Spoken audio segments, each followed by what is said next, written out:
Keith's spycraft exploded, hydrogen plasma fire shredding through the hull, killing his entire crew as the massive warship spotted him through his cloak. Another dreadnought dropped from warp, railguns spitting streams of hyper-accelerated tungsten through Keith's ship. Emergency klaxons screeched and sparks flew from every console. Keith cursed, slamming the eject button. He rocketed away in an escape pod as the remnants of his ship detonated in a brilliant flash. Keith had volunteered for this solo recon op deep in hostile Hirogen territory. He needed to gather intel on the savage aliens' fleet movements to aid Earth's defenses in the inevitable showdown. The Hirogen were hell-bent on conquering the galaxy. Humanity was just another race of prey to subjugate and hunt for sport. But Keith never expected to be compromised so quickly. Alarms wailed as missiles streaked towards Keith's tiny escape pod. He wrenched the control stick, diverting all power to the thrusters. The pod lurched and spun, barely evading the swarm of plasma. Keith dove into a dense asteroid field, chunks of rock pelting the pod's meager shielding. Monstrous Hirogen ships pursued, blasting through the asteroids with waves of nuclear fire. Keith ducked into a deep crater, heart hammering, holding his breath as the dreadnoughts roared past. How did those bastards detect him? Earth's cloaking tech was supposed to be foolproof. Keith checked his sensor logs. Looked like the Hirogen had some new sensing capability. A coordinated sector-wide scan had pierced right through his supposedly impenetrable stealth systems. Keith's gut clenched.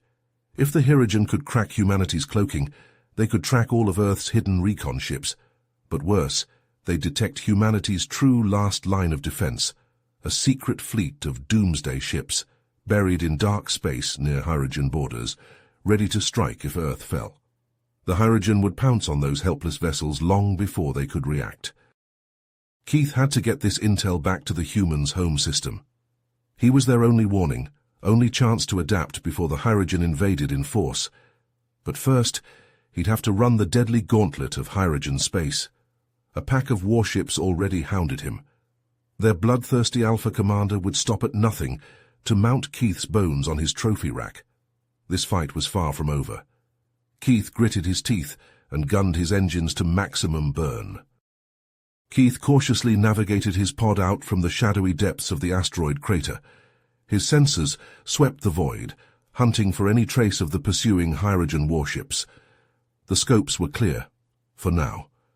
Keith plotted a circuitous course back towards Earth, sticking to dense nebulae and crowded star systems where he could hide if needed. A faint ping from the long-range scanners caught Keith's attention. He focused the arrays and picked up the unmistakable signature of a distress beacon. The signal emanated from a lifeless moon in a nearby system. Weighing his options, Keith decided to investigate. If there were other human survivors out here, he had to try to save them. Keith followed the beacon down to the barren lunar surface. As he touched down near the signal's source, his heart sank. Scattered before him was the scorched wreckage of a Terran stealth frigate, just like his own ship. Keith popped the hatch and clambered out, hand on his holstered plasma pistol. The frigate had been torn open stem to stern by heavy weapons fire. Carbon scoring and molten hull plating told a story of a ferocious battle. Keith's scans showed that some massive energy surge had overloaded the ship's cloak before the Hirogen could attack. Inside the blasted hull, Keith found the bodies of the crew. He gritted his teeth in anger. On the bridge, Keith accessed the frigate's sensor logs. The data showed that the ship had been shadowing a Hirogen fleet deep in their territory before being detected and destroyed. Keith's eyes widened as he scrolled through the logs. This fleet was immense, far larger than anything Earth had on record. Worse, it contained new classes of ships never seen before, gargantuan dreadnoughts, heavily armored troop transports, and a massive mobile shipyard that could churn out hundreds of fresh warships. The fleet's trajectory left no doubt as to their target, Earth. A cold sweat broke out on Keith's back. This was no ordinary Hirogen hunting party. This was a full-scale invasion force, crewed by their most elite warriors and armed with the best ships and weapons the vicious aliens could muster. And with the stealth advantage negated, the fleet could strike at Earth before humanity even knew they were coming. Keith started frantically downloading the sensor logs.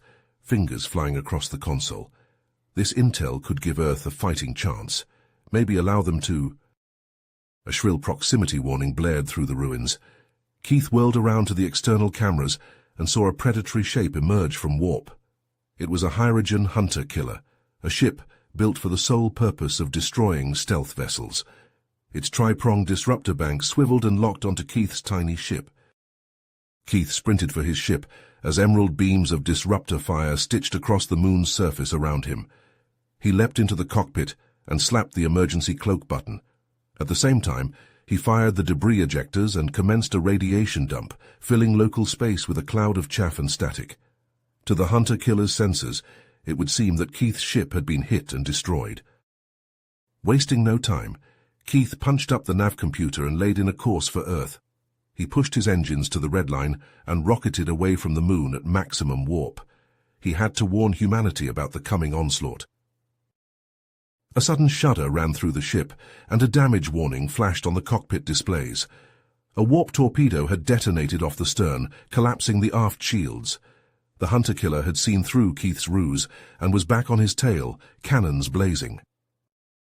Keith wrenched the ship into a tight turn, narrowly avoiding another salvo of torpedoes. He sighted up the hunter-killer and unleashed a barrage of phased polaron beams, peppering its forward shields. The beams splashed harmlessly against the ship's heavy armor. Thinking quickly, Keith rolled the ship and dove hard, plunging into the roiling upper atmosphere of a nearby gas giant.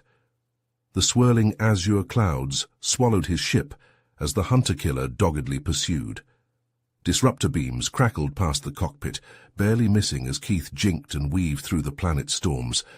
The two ships danced a deadly tango, twisting and jockeying amidst the hurricane-force winds, the hunter-killer trying to draw a bead on Keith, while Keith struggled to evade. Keith burst from the gas giant's atmosphere, the shimmering blue oceans of liquid hydrogen dropping away behind him. He slammed the switches to power down every non-essential system, diverting all energy to shields and thrusters. His ship plunged into the black, engines burning hot, straining to put distance between him and his pursuer. Mere seconds later, the hunter-killer breached the cloud tops in a spray of azure mist, disruptors already flaring as it homed in on Keith's fleeing ship. Keith juked and jinked, feeling the bone-jarring impact of near misses. His shields flashed and sparked under the onslaught. He wouldn't last long under this barrage. Thinking fast, Keith wrenched the control stick, angling his ship towards the system's central star. His hands flew over the nav computer, plotting a dangerous parabolic course that would whip him around the star's gravity well and slingshot him towards Earth at tremendous speed. It was a massive risk, skimming that close to the stellar inferno, but he had to lose the hunter-killer. Keith gritted his teeth as he approached the searing corona, solar radiation sleeting against his hull, alarms wailing. At that moment, the hunter-killer's beams found their mark. Disruptors slashed through Keith's faltering shields and bit deep into the hull. Sparks and flames burst from overloaded conduits. Acrid smoke choked the air. Warning indicators painted the cockpit crimson, shields failing, engines losing power, hull integrity critical. The hunter-killer loomed large on the view screen, closing in for the kill. Keith's fingers tightened on the stick, jaw clenched. He'd have one shot at this. At the last possible second, Keith slammed the stick to port and angled the nose of his ship straight at the star's roiling surface. The hunter-killer, caught off guard by the sudden maneuver, shot past, unable to match the sharp turn. Blinding plasma lashed at Keith's ship as he dived through the star's chromosphere, the shield straining to hold back the apocalyptic heat. He fought to keep control as the ship bucked and juddered in the grip of the star's massive magnetic fields and gravitational flux. Hull plates warped and glowed cherry red. Keith skirted just above the star's photosphere, riding the immense gravity and magnetic forces, using them to whip around the star like a stone from a sling. The extreme conditions battered his ship, shorting out systems in cascades of sparks, but the gambit worked. Keith shot away from the star at a huge velocity, rapidly outpacing the hunter-killer. Keith reached for the quantum entanglement communicator, intending to radio Earth while he had a head start, but the console was dark. The electromagnetic maelstrom of the star had fritzed the delicate device. He was cut off. The acceleration from the stellar slingshot crushed Keith back into his acceleration chair, turning his vision grey at the edges. He wrestled to remain conscious against the brutal G-forces as the ship hurtled across light years of space in mere seconds. As Keith fought the blackness clouding his sight, a shrill proximity alert cut through the fog in his head. He forced his eyes to focus on the sensor readout, and ice ran through his veins. A massive new contact had appeared, as if from nowhere. A hydrogen warship of staggering scale, making the dreadnought from before look like a tugboat. Keith's eyes widened in recognition and fear as he placed the monster from the stealth frigate's logs. There was only one hydrogen vessel of that size, Pryla's flagship, the Apex Predator. The mammoth warship, bristling with spines and armor, swung its prow towards Keith's comparatively insignificant ship as he rocketed past. Immense Lancer rays glowed hellish green along its sides, each one easily the size of Keith's entire ship. Those titanic weapons discharged, filling Keith's viewscreen with actinic fire, searing space itself with unimaginable energies. Keith flinched, expecting oblivion, but the beams scythed past, missing by a hair's breadth. He was moving too fast, even for the capital ship's guns. The near miss didn't leave him unscathed, though. The raging energies washed over his ship, overwhelming the cloak in a shower of sparks. Keith's ship was suddenly naked, engines flaring like a beacon against the black. Keith's overtaxed engines sputtered and died, leaving his ship adrift, utterly powerless. The immense bulk of the Apex Predator filled the viewscreen, blotting out the stars as it bore down on him. A glowing tractor beam lanced from the Hydrogen flagship, seizing Keith's crippled vessel in an unbreakable grip. It dragged him inexorably into the Apex Predator's cavernous hangar bay. Keith sprinted to the armory locker, suiting up in combat armor and grabbing his trusty plasma rifle. He checked the power cell, 98%. Plenty of juice to blast through some hydrogen skulls. The ship juddered as the tractor beam set it down none too gently in the hangar. Keith took cover behind a bulkhead, rifle trained on the airlock. With a shriek of rending metal, the outer doors parted. Squads of hulking Hydrogen hunters swarmed into the ship, their wrist blades gleaming, plasma casters charged and ready. Keith held his fire, letting them draw near. Once the first hunter stepped into the airlock, Keith squeezed the trigger. The plasma bolt took the Hydrogen right between its beady eyes. It crumpled, smoking. Before it even hit the deck, Keith was firing again and again, superheated plasma dropping the hunters in sprays of sizzling orange blood. They returned fire, green bolts searing the air, but Keith was already moving, ducking and weaving between cover. Hydrogen bodies piled in the corridors as Keith leapfrogged from choke point to choke point, picking off the hunters with precise headshots whenever they tried to advance. Alarms blared, and emergency lights flashed as stray plasma scorched the bulkheads. The astringent stench of ozone and charred flesh choked the air. Keith vaulted a smouldering corpse and sprinted for the hangar deck, pulse pounding in his ears. If he could just get to one of the Hydrogen shuttles, maybe he could escape, get the vital intel back to Earth. He slapped the door controls and burst onto the flight deck. Just as the deck plating exploded beneath his boots, the shaped charges hurled Keith into the air and sent him plummeting down a long chute. He hit the ground hard, rolling with the impact, rifle up and scanning for threats. Walls of black basalt soared on all sides, encircling a wide arena scattered with boulders, twisted wreckage and strange alien flora. It was like some kind of demented safari park. Alcoves honeycombed the walls, and within each lurked a nightmare creature straight out of the most hellish worlds in the galaxy. Keith saw the gleaming carapace of a Illyrian death-tick, the pulsing brain sacs of a Velak Mindrender, the dripping tentacles of a Scarosian flesh-ripper. The Hydrogen used this arena as their personal hunting ground, and Keith was the newest prey. "Welcome, human." The voice of Pryla, the Hydrogen Alpha, echoed from hidden speakers, dripping with sadistic amusement. "You've led us on an entertaining chase. I think you'll make excellent sport before you die." Pryla's voice lowered to a hiss. "I'll mount your skull in a place of pride, and once you're dead your homeworld will be our hunting ground. Earth will fall, and the Hirogen will feast on the bones of your species. Keith tasted bile. The monsters had Earth in their sights. His family, his civilization, everything humanity had struggled to build, it would all be reduced to the Hirogen's twisted playground, unless he stopped it. The only skull that's getting mounted is yours, you son of a bitch, Keith snarled. I'll blow your damn head off myself. Prylar just laughed. Bold words, pray, let's see if you live up to them. With a boom of grinding stone, the alcove barrier slid open. The nightmarish creatures within surged into the arena, pincers clacking, maws slavering, eyes glinting with predatory hunger. Keith raised his rifle and gritted his teeth as the alien horde charged. A hulking reptilian beast reached him first, all bulging muscles and razor-fanged jaws. Keith rolled to the side as it pounced, its claws gouging the stone where he'd stood a heartbeat before. He came up firing, the plasma bolts searing through one slitted eye and bursting out the back of its skull. The creature toppled, thrashing. No time to celebrate. A shadow fell over Keith. He hurled himself forward, just as a massive talon slammed down, the impact shaking the ground. He whirled to see a monstrous bird-like thing, covered in pulsing red feathers. Its hooked beak opened in a shrill cry as it swiped at him again. Keith threw himself into a skid, sparks flying as he slid beneath the creature's scaly underbelly. He angled his rifle up and fired, once, twice, 3 times. Steaming guts slithered from the cauterized holes as the avian monster collapsed in a tangle of twitching limbs.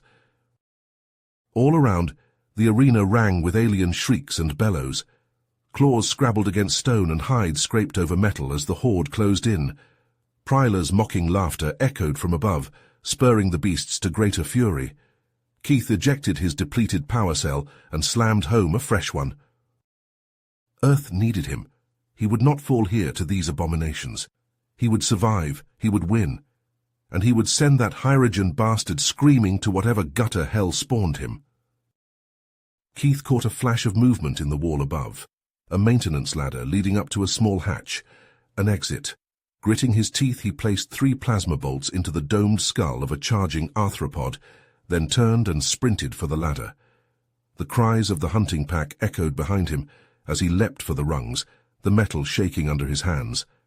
Keith swarmed upward, the fetid breath of the beasts hot on his heels. The hatch was only meters away. He reached for it, fingertips brushing the handle. Keith exploded from the maintenance shaft, a shard of shattered viewport clutched in his fist. He hurled himself at Prylar, aiming the jagged glass at the Hirogen's throat. Prylar's hand shot up, catching Keith's wrist. They grappled, straining, muscles bunching under their armor. Prylar's other hand groped for his fallen glaive. Keith stomped down hard, crushing the Hirogen's fingers. Prylar bellowed in pain and rage. With a burst of strength, he wrenched Keith's arm to the side and delivered a thunderous headbutt. Stars exploded across Keith's vision. He staggered back, shaking his head to clear it. Through blurred eyes, he saw Prylar rising to his feet, murder in his eyes. The Hirogen reached behind his back and drew a long, serrated knife, its blade glinting evilly. "I'm going to carve you into pieces, primate," Prylar spat, advancing. "And once your world burns, I'll string your bones on my ship's prow." Prylar lunged, the knife a blur of steel. Keith ducked under the slash and drove his knee up into the Hirogen's gut with a meaty thud. Prylar grunted. His elbow cracked down on Keith's back, driving him to his knees. The serrated blade plunged down. Keith caught Prylar's wrist with both hands, barely holding back the knife's point from his face. They strained against each other, Keith's arms shaking with effort, the knife's edge hovering an inch from his eye. Prylar leaned in, putting his weight behind the blade. It sank lower, lower. Keith could feel its cold kiss against his skin. With a roar of desperation and fury, Keith torqued Prylar's arm violently to the side. Bones snapped, the knife clattered from Prylar's nerveless fingers. Keith snatched it up and lunged. The blade punched into Prylar's chest, right through the crimson armor, as Keith bore him to the ground. Prylar roared, lashing out with his good arm, talons ripping chunks from Keith's armor. Keith ripped the knife free in a spray of orange blood and brought it down again and again, stabbing until Pryla's struggles ceased and the light faded from his eyes. Panting, Keith wrenched himself to his feet, the bloodied knife in his fist. He staggered to the shipmaster's console, an ornate throne of black metal. His eyes flicked over the controls, searching for there. His fingers flew over the firing controls, rapidly reprogramming the apex predator's weapon systems. Outside the viewports, the Titanic ship's turrets swiveled, away from Earth's distant blue crescent, away from the Terran border, and towards the massed Hirogen armada hanging in space awaiting the command to attack. Keith's finger stabbed down on the firing key. The apex predator's guns erupted, lances of green fire and torpedo salvos streaking out to rip into the assembled Hirogen ships. The armada reeled under the unexpected onslaught, their formation shattering as vessels exploded or veered wildly to evade the devastating barrage. Alarms shrieked. Hirogen voices bellowed in confusion and fear over the comms as their mightiest warship turned on them, tearing their fleet apart from within. Keith fired again and again, pouring all the apex predator's might into ravaging its own armada. A thunderous boom shook the ship. The deck tilted crazily under Keith's feet, throwing him against the bulkhead. Damage reports screamed across the control panel. The Hirogen were firing back, their shocked panic turning to enraged retaliation. The apex predator's shields flared under the hail of incoming fire. Keith hauled himself to the helm controls, blood running into his eyes from a gash on his forehead. He wrenched the ship into an evasive pattern, trying to shake the vengeful Hirogen ships swarming in on all sides like enraged hornets.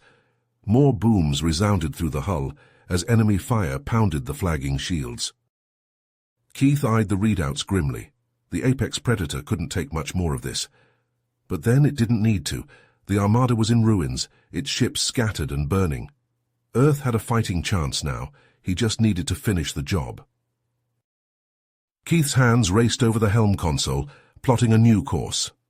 The beleaguered engines groaned as he brought the apex predator about, aiming the Titanic ship at the heart of the remaining Hirogen fleet. He locked in his trajectory, an inescapable collision course.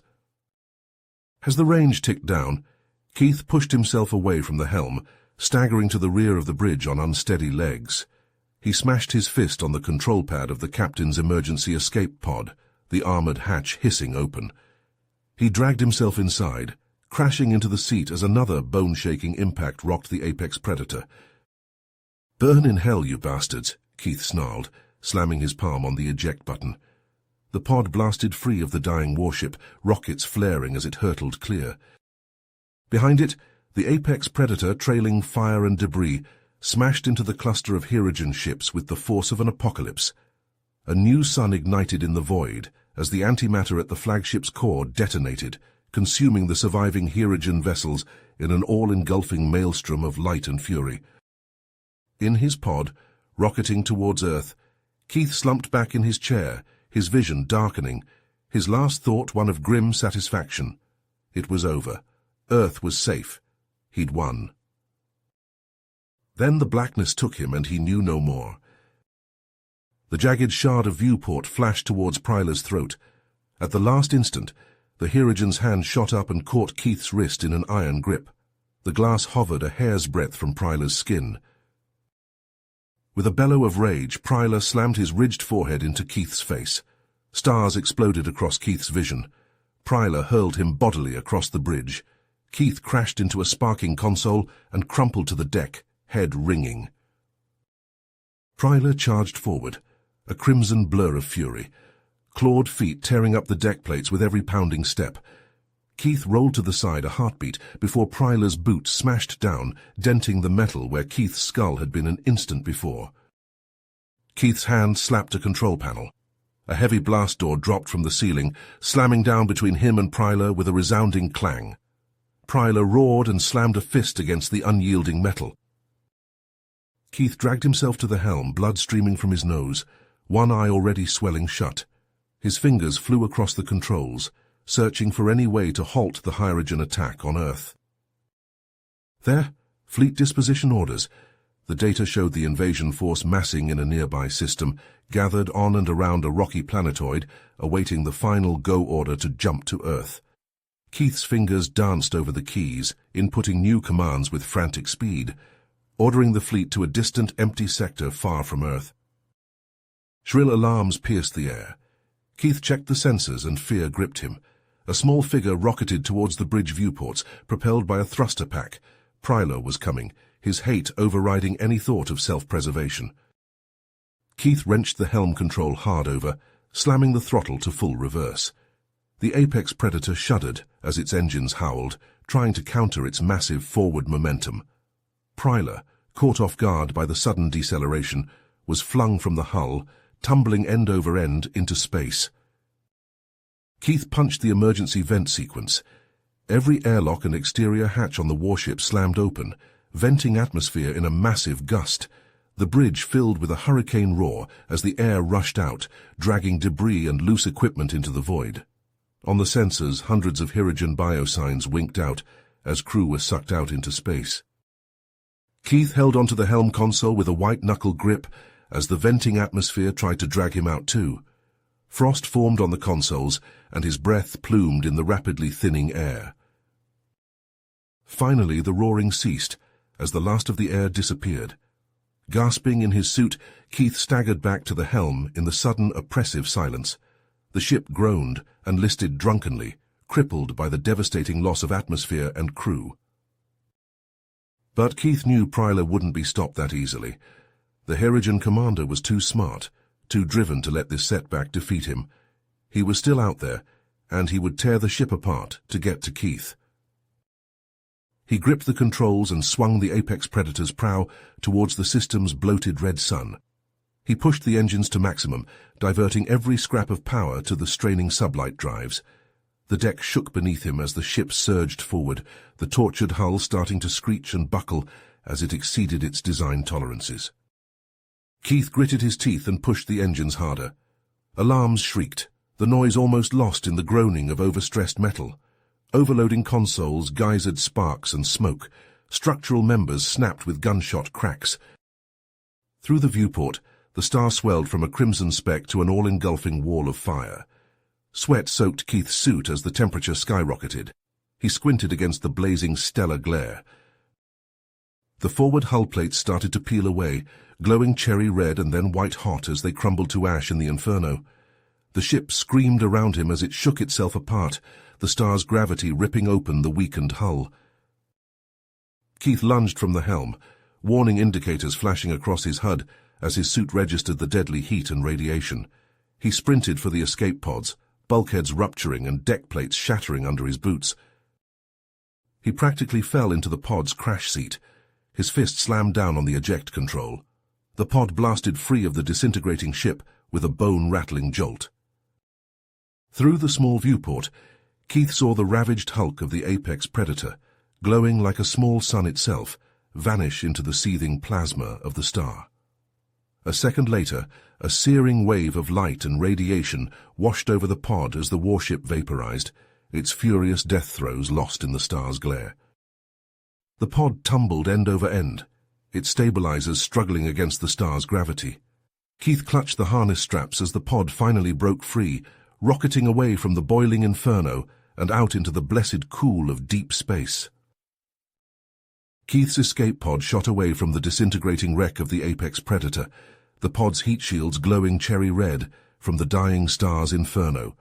Sweat poured down Keith's face as he gripped the control stick, fighting to steady the juddering craft. But his momentary relief turned to dread as a shrill proximity alert blared through the cockpit. Keith's eyes flicked to the sensor display.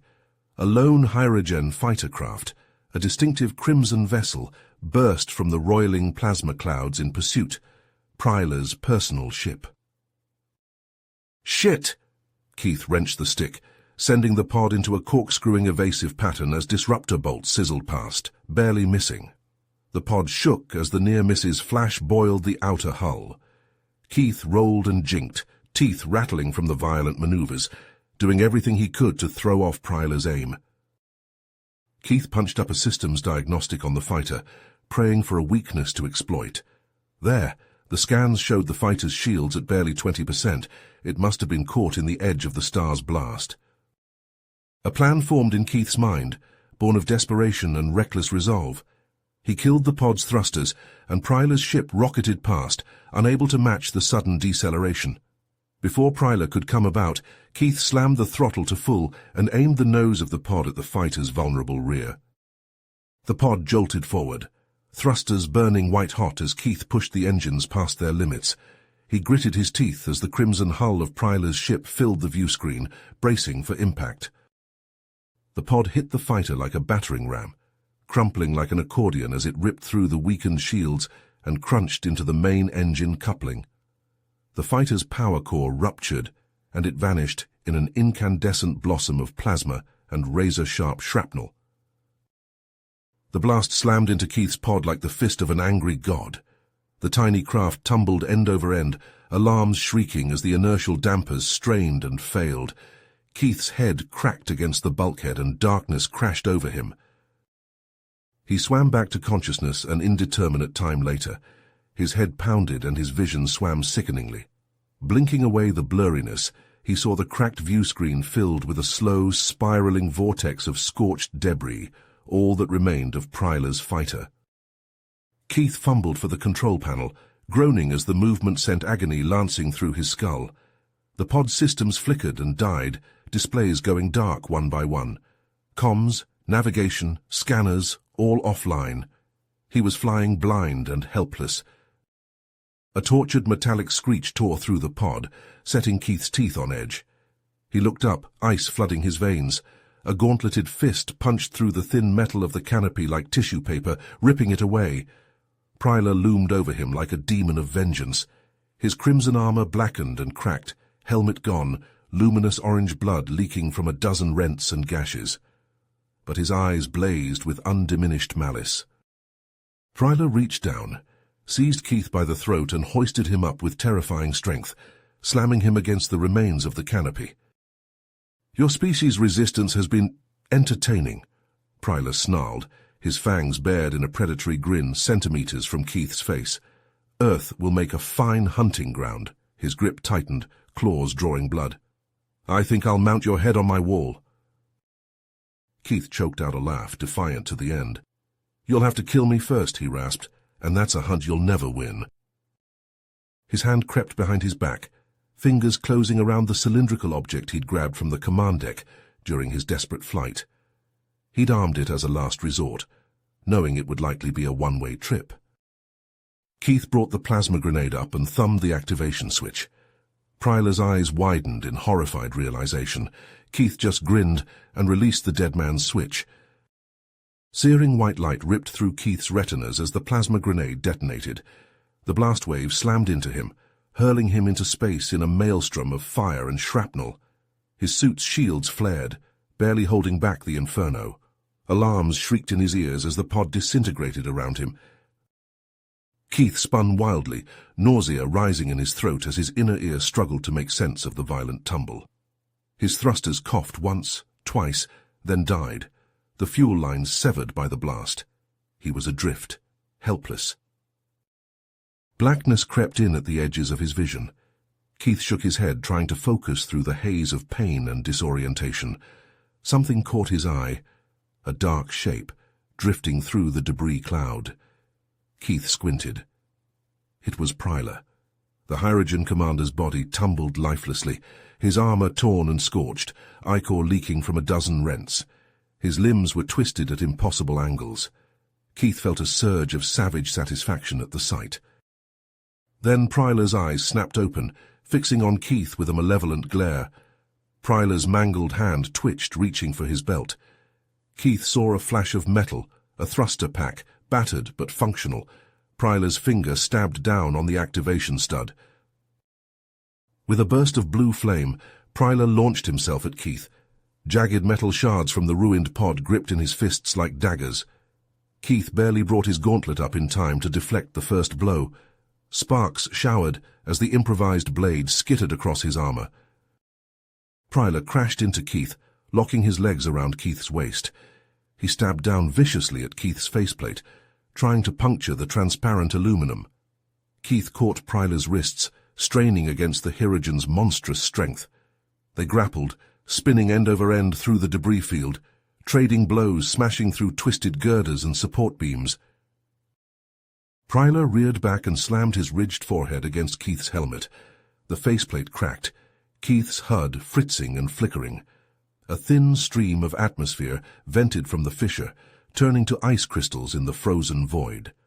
Suit integrity warnings flashed urgently. Keith drove his knee up into Pryler's groin. The Hirogen snarled in pain and fury.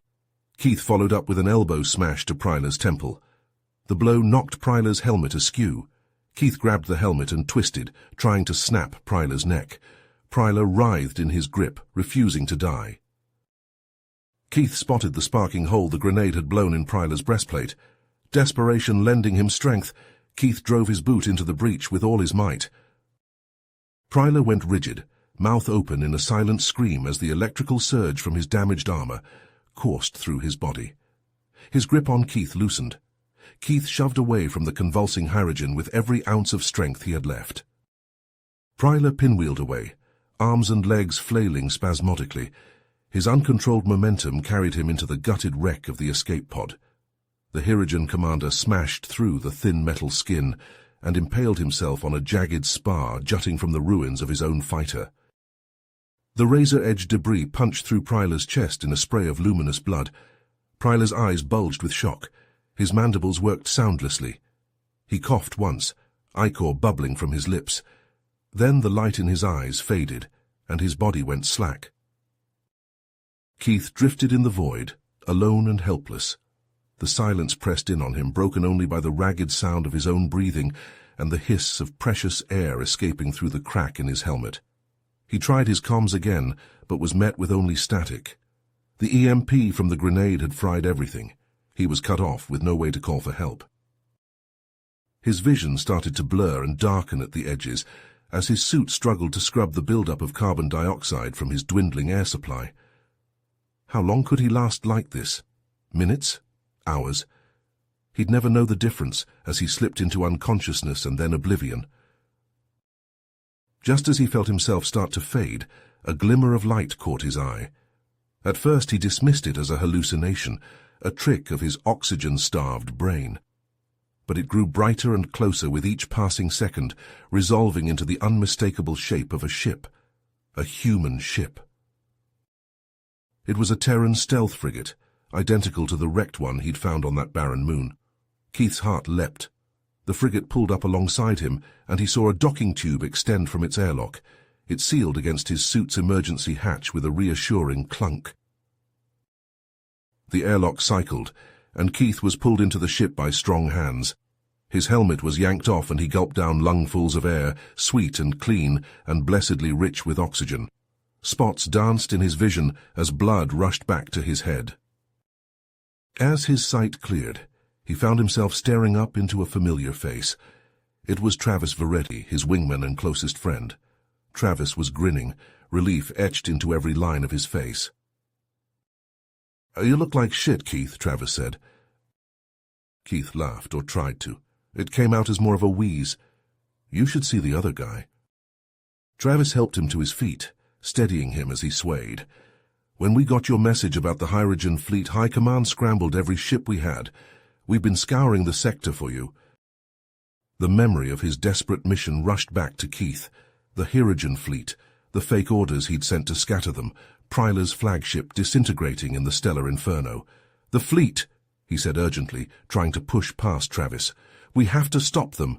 They're going to—" Travis grabbed his shoulders. "Relax, Keith, we've got this. You did your part. The fleet is scattered to the winds thanks to those fake orders you sent. And we picked up the apex predator's destruction on long-range sensors." He shook his head in amazement. "I don't know how you did it, but you just single-handedly saved Earth." Travis clapped him on the shoulder, his grip warm and solid. "Not quite. There's still a Hirogen fleet out there, and they'll be pissed as hell when they realize they've been tricked. But for now, let's get you home. You've earned a rest and a damn medal." As the stealth frigate aligned itself for the warp jump back to Earth, Keith allowed himself a small smile. He thought of his family, his friends, everyone back on Earth, who would never know how close they'd come to annihilation. It had been a close thing, far too close, but they were safe. Earth was safe. And as long as he was out here patrolling the void, he'd make damn sure it stayed that way. The Hirigen would never threaten humanity again, not on his watch. As the azure crescent of Earth swelled in the viewports, the stealth frigate's hull shuddered. Alarms blared, a strident wail of warning. "Sir!" the sensor officer shouted. "We've got incoming. A massive Hirigen fleet just dropped out of warp. They're on an intercept course." Travis cursed, gripping the console to steady himself as the deck lurched again. How the hell did they find us? But it was too late. The void lit up with emerald fire as the Hirigen ships opened up on the frigate, disruptor bolts raking across its shields. The ship convulsed under the onslaught, sparks geysering from overloading consoles. Keith and Travis sprinted for the fighter bay, the deck pitching beneath their boots. They vaulted into their ships, fingers flying over the ignition sequences. "We have to buy time for the frigate to escape," Keith said over the comm, his voice tight. "Draw their fire away from the ship." The two fighters screamed out of the bay, engines flaring. They wove through the storm of disruptor fire, plasma cannons spitting back at the Hirigen. Keith gritted his teeth as he put his ship through a dizzying series of rolls and loops, the G-forces crushing him back into his seat. They managed to take out several Hirigen ships, their hulls crumpling under the withering fire, but there were too many. For every ship they destroyed, two more took its place. A bolt clipped Travis's wing, sending his fighter into a wild spin. "I'm hit." His voice was strained over the comm as he fought to regain control. "Keith, get out of here. Warn Earth." Anguish tore at Keith's heart. He couldn't leave Travis, not after everything they'd been through. "I'm not leaving you behind." "You have to." Travis's voice was calm now, resolute. "The mission comes first. It's been an honor flying with you, Keith. Now go. That's an order." Tears blurred Keith's vision. With a heavy heart, he wrenched his fighter away from the battle, pushing his engines to the red line. He looked back just in time to see Travis's ship erupt into a blossom of fire, taking a dozen Hirigen fighters with it in a final defiant act. The frigate, its shields barely holding, turned and fled, the Hirigen ships harrying it like a pack of wolves. Keith knew this was just the beginning. The Hirigen would pursue them, hunt them across the stars. This war could last generations. As he rocketed towards Earth, Keith made a vow. He would never stop fighting until the Hirigen were defeated, no matter the cost. He would fight in Travis's memory, in the memory of all those lost to the Hirigen's cruelty and bloodlust. No matter how long it took, humanity would prevail. Earth filled his view screen, a sapphire jewel marred by the scars of ancient battles. As he entered the atmosphere, Keith whispered a solemn promise. Never again. You have reached the end of the story. If you enjoyed this story and want to support us, please leave a like and subscribe to our channel, and for every comment that says 88, I will heart every single one of them. Thank you for your time.